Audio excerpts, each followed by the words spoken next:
Hey, what's going on, guys? Ben, aka Sauce here, and today I'm bringing you guys another video. And if you're new around here, I upload NFL, maybe some NBA, some Madden, some college football um, videos all the time. So make sure you subscribe if you're new. But anyways, as you can see by the title and the thumbnail, I will be doing a mock draft today. My 1.0 mock draft post combine, post DK Metcalf trade request, post Joe Thuney being traded. Um, and yeah, my resume before we start, I haven't dove deep into a draft class as much as I have this year. And the last time I was really locked in was 2021, which was the Trevor Lawrence draft. And I had Michael Parsons as the number one defensive guy in the draft. I actually had the Falcons taking him at number 4. I'm a Falcons fan, by the way. And I had stuff like Najee Harris going to the Steelers, Mac Jones to the Patriots, and some more. But anyways, I have my phone here for my notes, and let's just get right into it. No trades. There obviously there's likely going to be trades between now and the end of the draft, whether it's before the draft or during the draft. Anyways, here we go. Let's go. First overall pick, we have the uh, the Tennessee Titans having the first overall pick. Um, and here you can go a couple different ways. This is definitely a trade down spot, but again, no trades. And I have them taking Abdul Carter first overall. He's 6'3", 252 pounds. Okay, there we go. And he had 13 sacks, 43 hurries last year in 16 games for Penn State. He's amazing off the snap, and he's the first player to touch the O-lineman.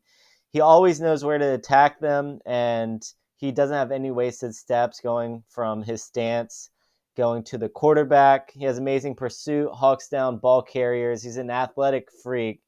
His biggest knock is that he has average size. But like I said, the Titans are willing to trade down, but they said they wouldn't pass up the opportunity to get a generational player. And I don't think any of the quarterbacks in this draft are generational. And I don't think they go Travis Hunter. So Abdul Carter, first overall pick. Anyways, second overall pick, we have the Browns. And I have them taking, spoil. I don't know if you can see my cursor, but they are taking Travis Hunter, cornerback slash wide receiver out of Colorado. The NFL.com has his player comp as Darius Slay slash Devonta Smith, which is interesting. They're both on the same team, or at least they were before Slay got cut. He is 6 foot even, 188 pounds. He's by far the most athletic person in this draft. And it shows on offense. He uses his talent more than skill set as a wide receiver. He does have issues pivoting his legs when he's covering guys and he has to pivot. But his catch radius is insane. And obviously that helps on the defense, batting down balls. And the reason I have the Browns taking Travis Hunter too is because the Browns have 2 more years of Deshaun Watson, and they're probably going to look the way of a quarterback next year after another tank. They're probably going to have another top 5 pick, and next year has better quarterbacks. I think they're going to take Travis Hunter here. Next year, get your QB, and then go from there. All right. Third overall pick, we have the Giants, and I have the Giants taking the first quarterback off the board. They are very interested in Shedeur Sanders. I think they prefer him over Cam Ward, but I prefer Cam Ward, and this is my mock draft, so I have them taking Cameron Ward, third overall, out of Florida, Miami. Sorry, I looked at the FL. Anyways, he's 6'2", 219 pounds. He is serious-minded. Some people call him nonchalant. He has a huge arm. He has great eye for coverage, and he can zip throws in tight windows.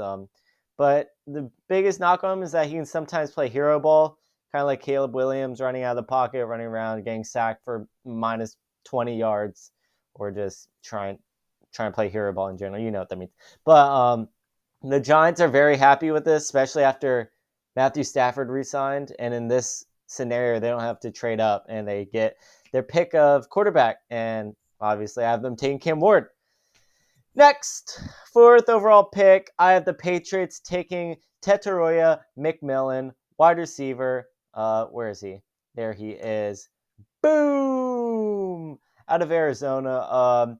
It's no secret that the Patriots need wide receiver. They have Demario Douglas, who I do like, but they don't have a cornerstone wide receiver 1, and that is exactly what Tetairoa is. Let's see, what do I have here? He is 6'4", 219 pounds. His player comp is Drake London, and he's big with great hands. He can win 50-50 balls with the best of them, but his biggest knock is he has issues when being pressed. And also, sources say he wasn't at 100% in 2024, and that his 2023 tape gives you a better picture of the player he is. And obviously, with this pick, the Patriots get their wide receiver to pair with their star quarterback, whether that's Joe Milton or Drake May. I'm just kidding. But I do think, side note, they should trade Joe Milton. Maybe to the Browns. That'd be cool. Or Kirk Cousins. I guess I'm a Falcons fan. Sorry about that. Anyways, 5th overall, Jacksonville Jaguars. I have them going ahead and taking the first O-lineman, Armand Membo. I think I might butcher some of these names. I'm sorry. Boom! 5th overall, tackle out of Missouri. He's only 6'4". That's the biggest knock on him, but he is athletic to make up for it and has great balance in hands and keeps rushers locked in.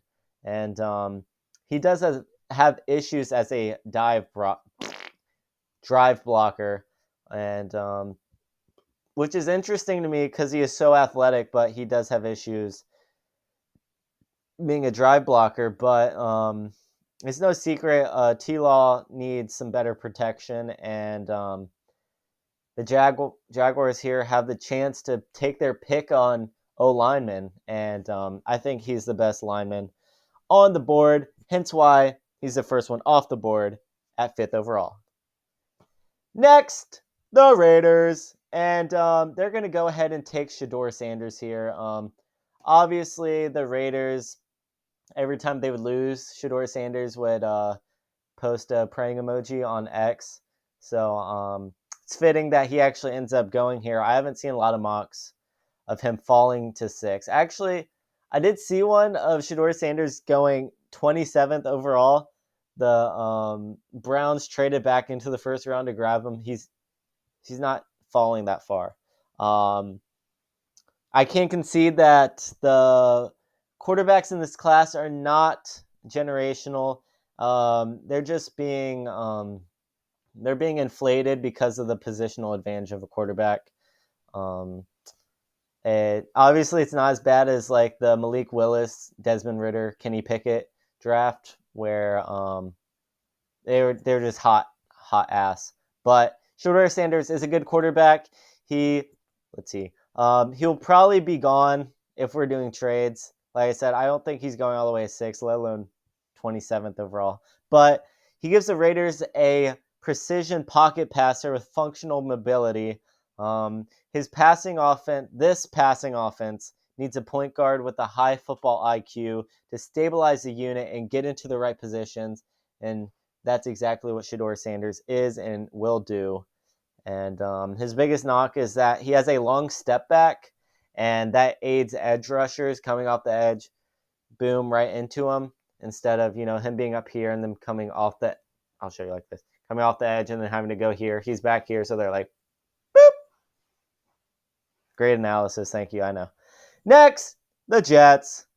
And I have the Jets taking the second O-lineman off the board, Will Campbell, LSU tackle. The Jets have been trying to build their offensive line for the last decade, whether it's Elijah Vera-Tucker or Mekhi Becton. And I think they just keep swinging. And I think this one will be a hit. Will Campbell's amazing. He can add toughness and football character to this lineup at right tackle right away. And yeah, I don't have very much analysis on O linemen. I'm not that locked in, but I do have my preferences, and I do think he's the second best. Hence why he goes eighth. And number 8 overall. Wait, oops. That's why he goes number 7. Number 8 overall, the Panthers. I have them taking Mr. Mason Graham right here, defensive tackle out of Michigan.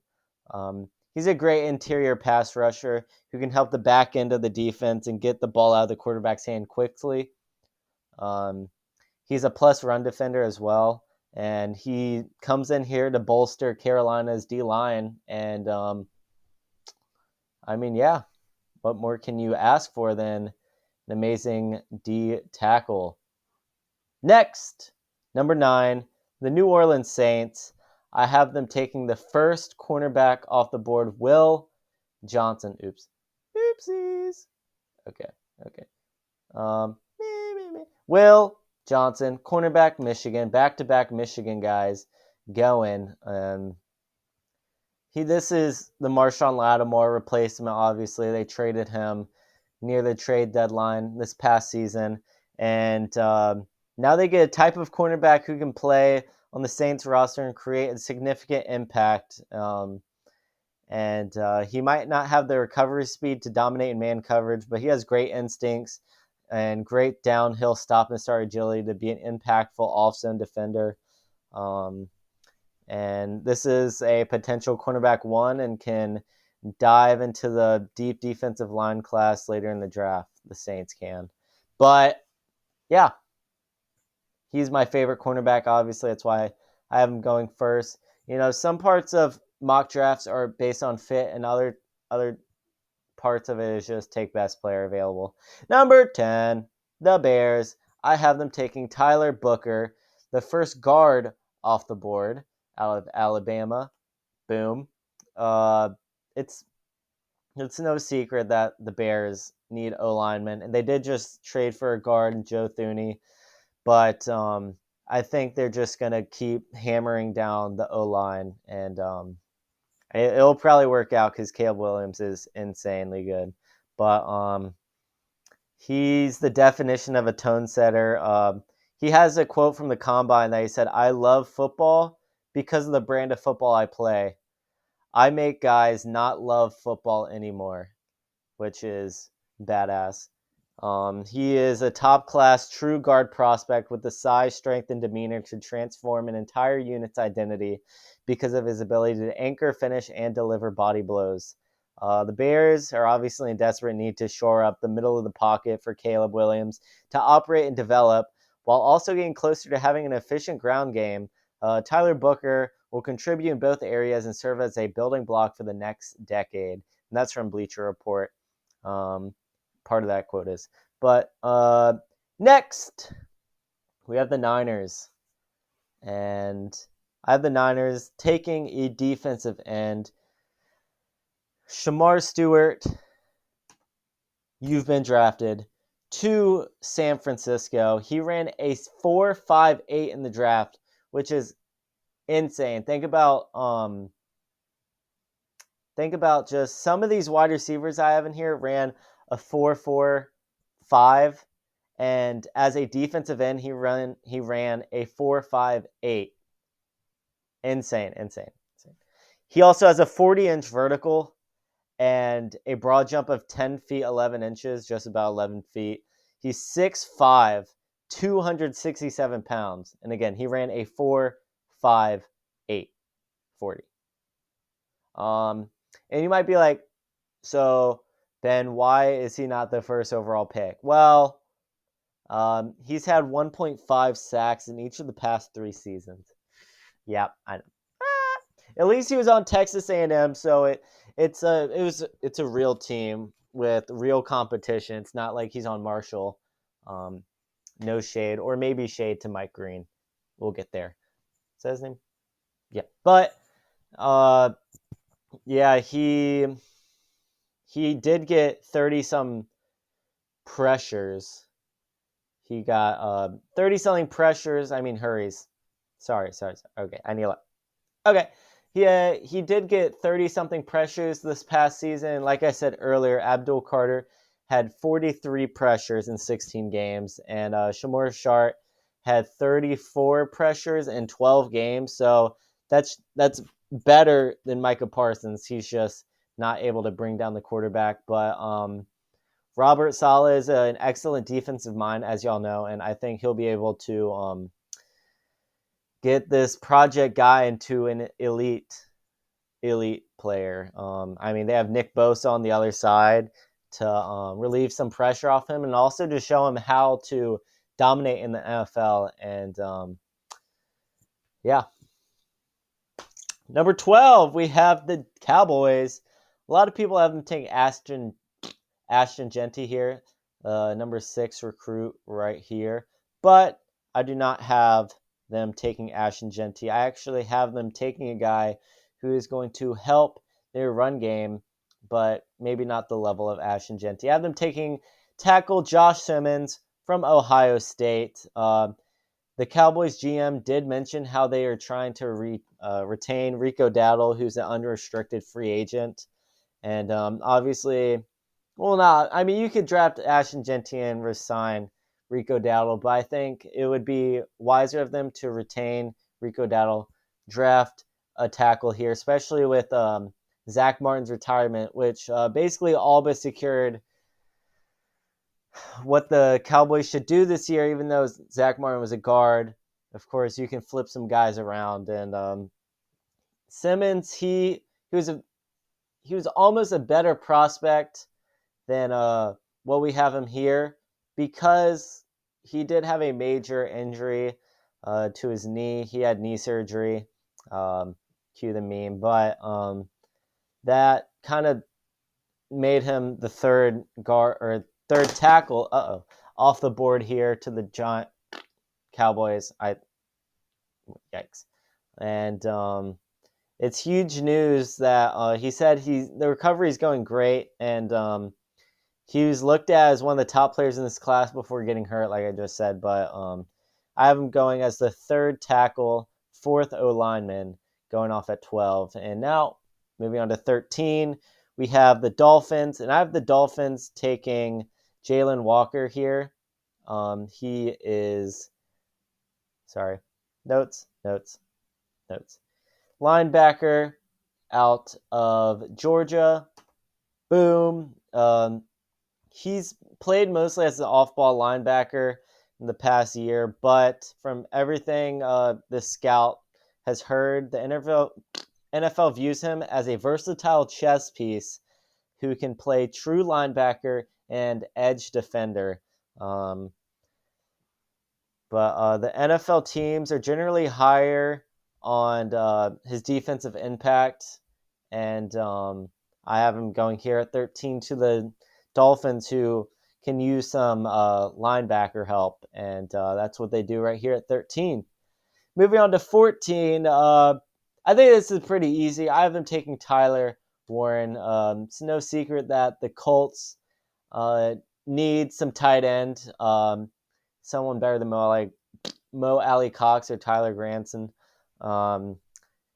This Tyler Warren's amazing. He broke Big Ten conference records with 100 catches, 104 to be exact, and 1,233 receiving yards. He was a John Mackey Award winner, and he's an ideal fit here. He can be easy button ready to push whenever he's underneath and in the middle of the field. Give Anthony Richardson another weapon along with Michael Pittman, Josh Downs, Adonai Mitchell.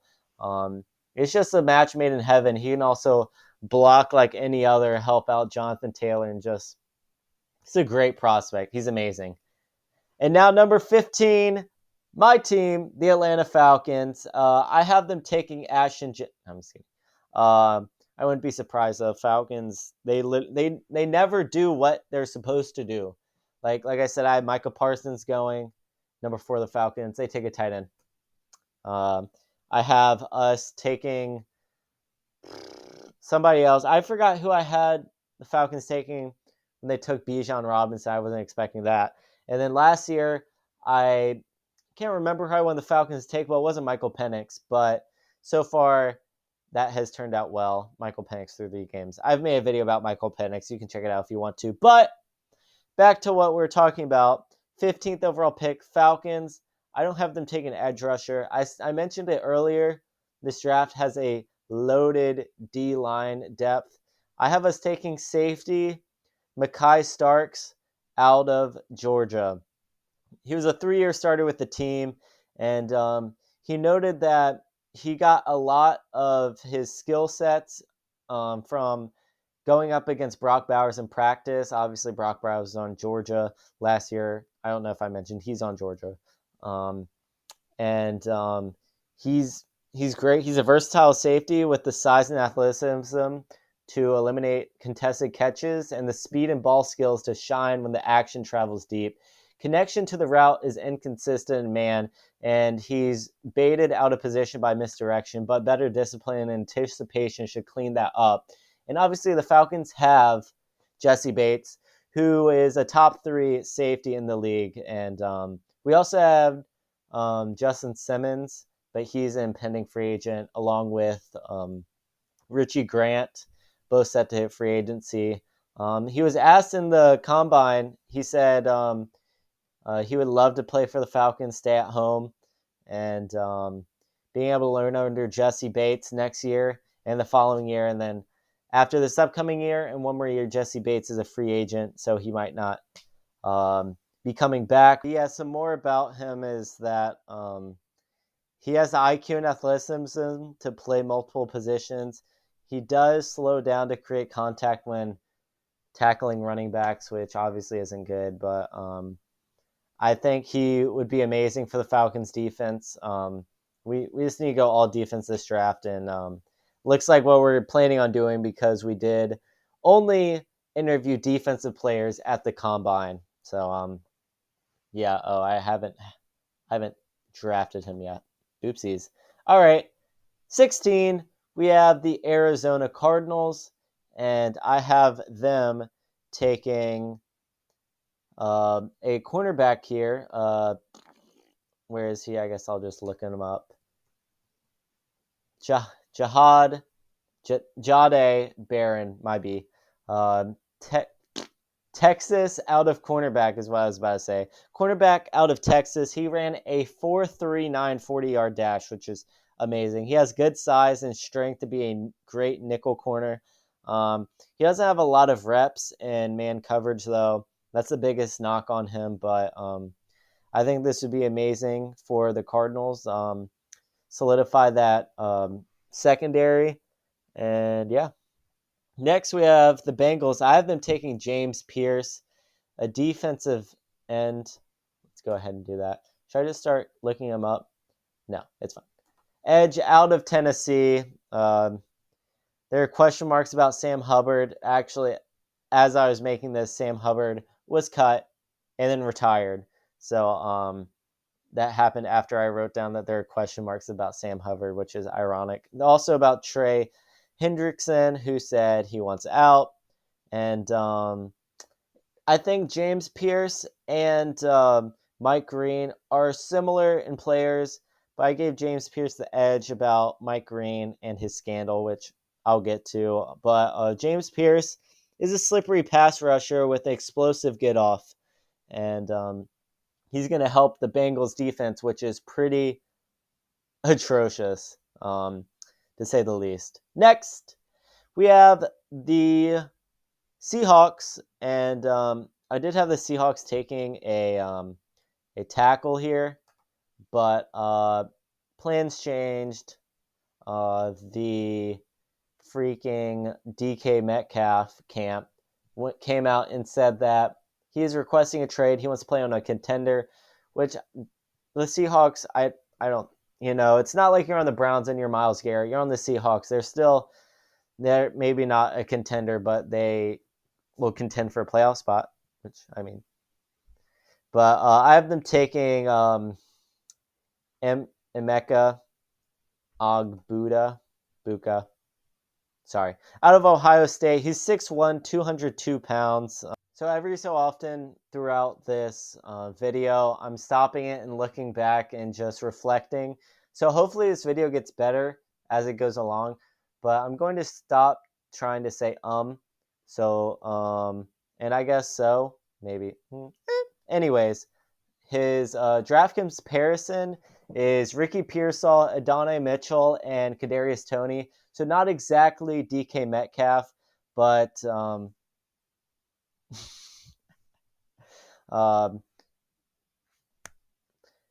he is 6'2", and he's 22 years old. And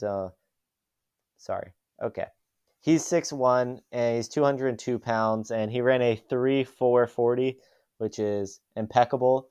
He's going to be playing alongside JSN, obviously. Also, Tyler Lockett got released, and so that's why I had to make this last-second flip to wide receiver instead of them going and taking a tackle. But next, we have the Buccaneers, and I have the Buccaneers taking Mike Green. Here, I'll talk about Mike Green and his scandal.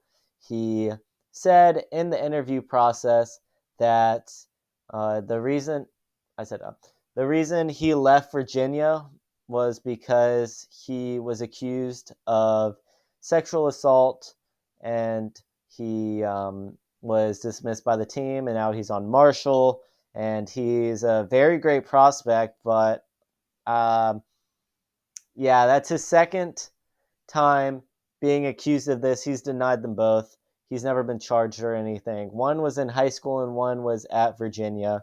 He is a he's a high energy pass rusher with productivity and a method of play that should translate to the next level. He displays a natural and instinctive rush, utilizing loose hips and a series of moves and counters that can open doors with force or finesse. He's very physical, with notes of violence in the way he attacks blockers in both phases. His explosiveness allows him to penetrate gaps, play around or through the protection edges, and change direction quickly to the finish of the backfield. The Bucs do need some D-line juice, which is why I have them taking him here at 19. And yeah, at number 20 overall, we have the Denver Broncos, and this is the one and only pick from every mock draft I looked at that had the same guy going to this team, Mr. Colston Loveland, tight end, Michigan. And I just picked apart some excerpts from all of this stuff, so I'm going to go ahead and read it here. So one said that NFL.com said, a pairing for quarterback Bo Nix. Thank you very much, NFL.com. I didn't realize that this would pair him with Bo Nix. Anyways, Broncos head coach Sean Payton discussed adding a joker offensive position this offseason, essentially someone who can be a middle-of-the-field weapon as a tight end, receiver, or running back, is what PFF said. And he is definitely a joker-type player. He can open up the field for their running game, block for their running game, and give Bo Nix another weapon, as NFL.com said. He did not participate in the combine due to a surgery on an AC joint in his shoulder, and that's about it for that. Next, we have the Steelers, and I have the Steelers taking the third wide receiver off the board, Luther Burden, wide receiver out of Missouri. It's no real secret that the Steelers need some offensive juice. George Pickens and Najee Harris are about the best they got. It's actually quite sad. Their defense is so amazing, but their offense is just so mid. Kenny Pickett, the later years of Big Ben and Justin Fields and Russell Wilson. But they do get a wide receiver here. Think Jerry Jeudy with Amon-Ra hands and toughness, or think Garrett Wilson when you think of Luther Burden. he can get off the snap and has great use of hands to flash them at just the right time to catch balls. The biggest knock on him is that he has slow, short routes due to being leggy. So slant route, out route. You know what short routes are. I'm sorry, might be. And but yeah, I mean, if they can add a Garrett Wilson, Jerry Jeudy with Amon-Ra, hands and toughness, that'll be great. Remember, Jerry Jeudy was not all-star, wrong sport. He was a Pro Bowler this year, so he's also my dynasty. So I love Jerry Jeudy. Next, we have the Chargers, and the fall of Ashton Genty stops here. The number 6 prospect, boom! They get the big boom, goes to the Chargers. You might be like, but J.K. Dobbins, but Gus Edwards, but Kamadi Vidal, is that how you say his name? Anyways, but who's their head coach? Yeah, that's right. It's Jim Harbaugh, and you know Jim Harbaugh. And J.K. is an impending free agent and is also injury prone. And NFL.com has his player comp as LaDainian Tomlinson, which is fitting that he's going to the Chargers. And in general, as you know, the running back position is devalued in drafts, and it's why he's here at 22. But he's hard.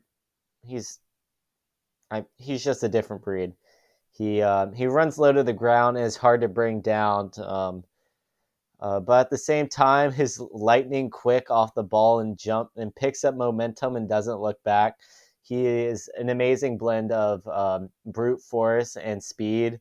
And his biggest knock is that he can't cut blazing fast. He's not going to be anywhere close to Bijan Robinson with his And but another knock on him is that he is so fast that he doesn't let blocks develop. So he'll be boom, and the boom at the line of scrimmage that fast. He's here, he's standing, and then boom, just like that, and the blocks haven't even developed yet, and then he gets tackled.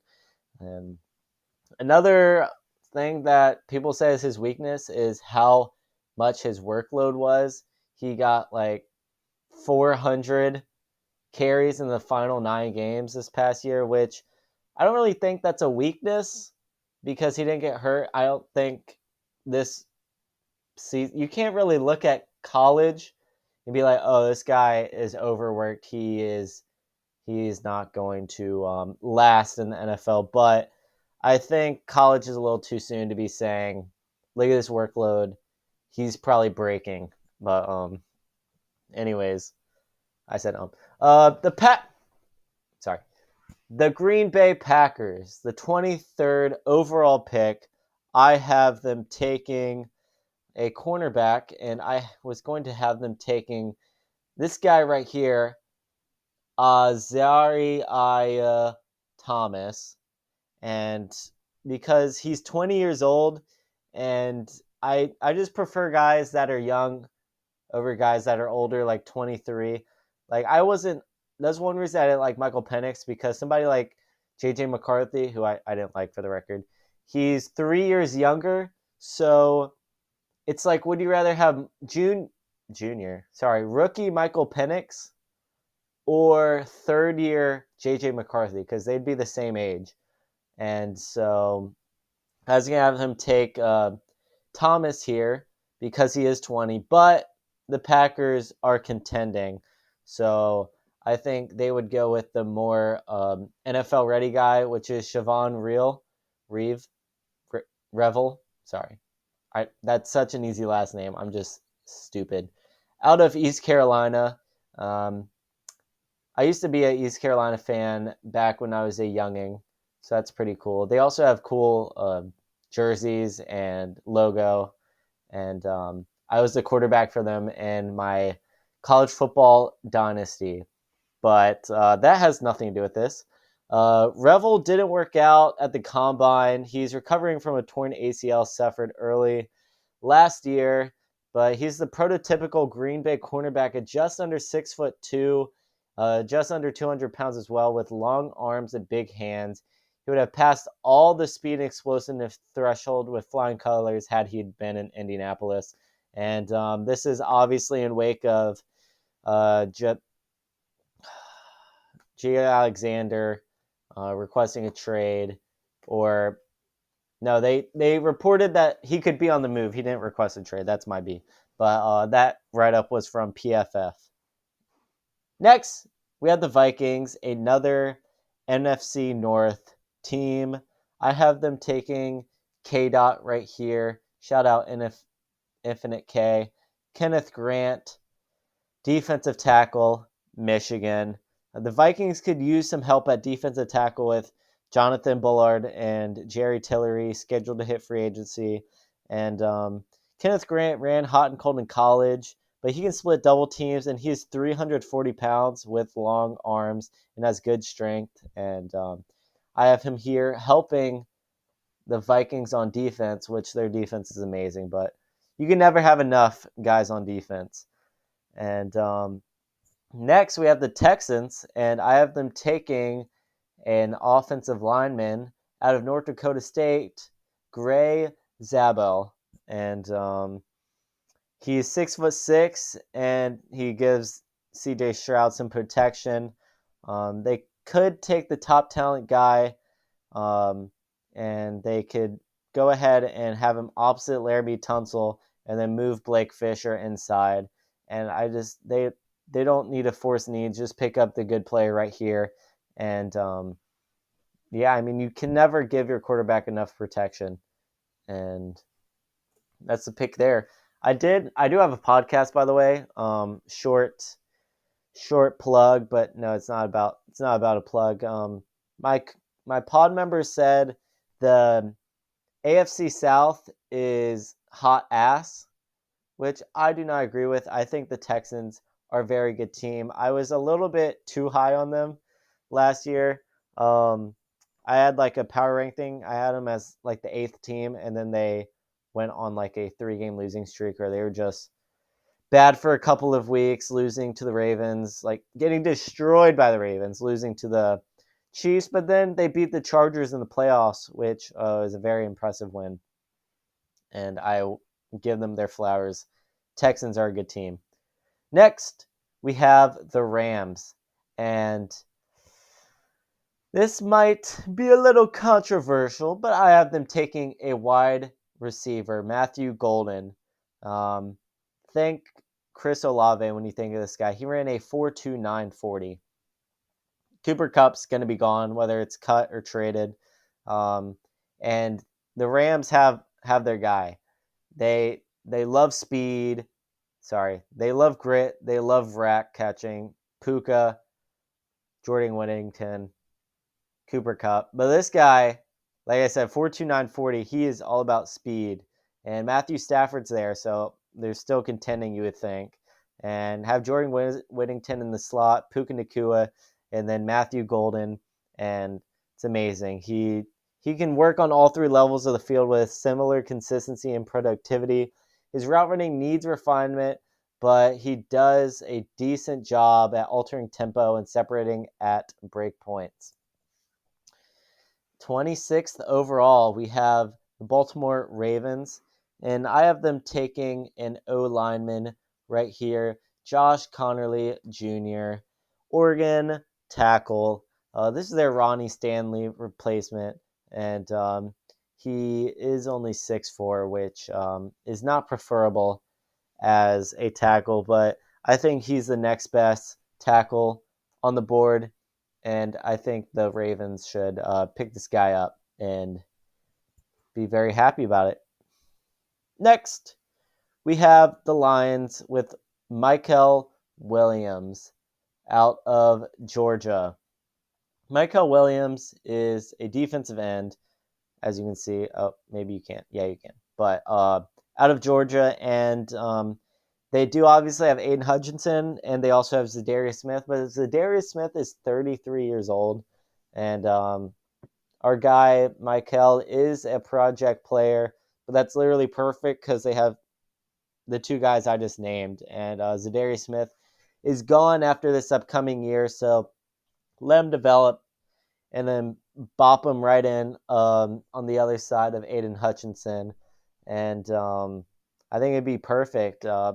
Lions fans wanted Myles Garrett or Mason Crosby at the deadline, but They just have to wait a couple more months, and then they get their defensive end right there. And next, we have the Commies. We have the Commanders, and I have them going ahead and taking Derek Harmon out of Oregon. And let me go ahead. Oops. Yeah. Why won't it let me? Bro, why? Oh, I guess it's the end of the draft. Sorry. Whoa. It's the end of the draft, so I can't go down anymore. That's why. Anyways, Derek Armon, he might be the replacement for Jonathan Allen since he may be on the move. I'd still like this, even though they drafted Jerzon Newton last year, and I think he put him in there. One of the mocks had him taking running back Hampton out of North Carolina, UNC, but I love Brian Robinson and Austin Eckler. Maybe you can keep him around. I don't think they need to go running back here. Help the defensive side of the ball. Next, we have the Bills, the Buffalo Bills, and I have them taking Darius Alexander beep, beep, beep, beep, out of Toledo. This Pro Football Pro Football Network has him as the 120. Don't worry about that. Listen to me. They need to get young in their O line, their D line. I mean, sorry, and this gives them a long term running mate with Ed Oliver, and I just think this is a great fit for the Bills, and they need some juice on that D line, and that's what Darius Alexander is going to bring out of Toledo into Buffalo. I was about to say Buffalo. Next, we have the Chiefs, and the Chiefs are going to walk out of here as happy campers because they're going to get Kelvin Banks Jr. to add to their team. And here we go. He's a 3-year pro at Texas and has blocked many NFL players at his time at Texas, and is better at run blocking. And he does have to work his pass protection, but that's perfect because I think the Chiefs need help at running, and getting a running guy will help them out. And obviously, this is right after they trade Joe Thuney, so they definitely do need a lineman, and this goes without saying that they will probably go here. But I have them taking Kelvin Banks Jr. at 31st overall. And finally, last but not least, the Super Bowl champion, Eagles. Shout out my podmate, Big Red Belly. I have them taking Princely, Princely Uman my Elin. Sorry. Princely Umani Mini. And boom. This pick might go to the Browns for Myles Garrett. Again, we're not doing trades. The Eagles might lose Josh Sweat in free agency, and Howie Roseman loves to stock the shells with athletic pass rushers. And so Ole Miss's Princely didn't wow anyone at his combine after running a 4.7.2, not a 4.2. And but he was the 6th fastest in 10-yard split time among edges, and he has a handful of moves to win as a pass rusher, and also Brandon Graham is set to retire. So that is going to be my draft.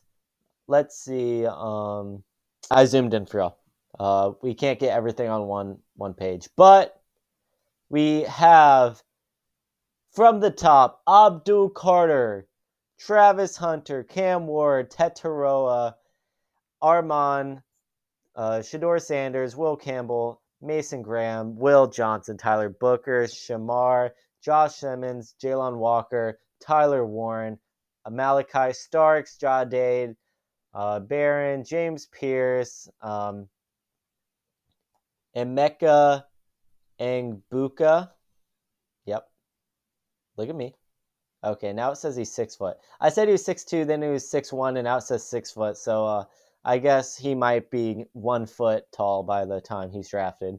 Mike Green, and then Colston, Loveland, Luther, Burden, Ashton, Genty, Siobhan, Revel, Kenneth, Grant, shout out Infinite K, Gray, Zabel, Matthew Golden, Josh Connerly, and Mikael Williams, Derek Armon, Darius Alexander, Kelvin Banks, and Princely Umaniam. Thank you guys for watching. Let me know who you want your team to pick. Let me know what I got wrong. And we'll come back in 5 years and we'll see who has the final laugh. Thank you guys for watching. Goodbye. Breakfast.